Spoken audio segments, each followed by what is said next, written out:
बैठिए, मैं बैठा देता हूँ। बाबू, आप लोगों से हाथ जोड़ के विनती मैं कर रहा हूं, नहीं तो जो स्थिति वहां हुआ था वही स्थिति फिर से यहां होगी। आप चाहते हो कि कार्यक्रम कुछ देर तक चले तो प्लीज आप शांति बनाकर खड़े रहो और मजा लो। मैं हाथ जोड़ रहा हूं, नहीं तो फिर लाठी चलेगा, डंडा चलेगा, किसी का सर फटेगा, किसी का आंख फूटेगा।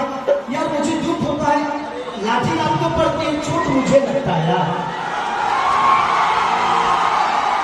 प्लीज तो आप शांति दो भैया, सब लोग शांत हो जाएंगे, चिंता मत करो।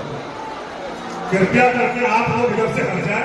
आपकी बहन है, आपकी मां है, आप उसकी भी शर्म रखिए, आप उसकी भी शर्म रखिए। साइड खाली कर दीजिए, ये साइड खाली कर दीजिए।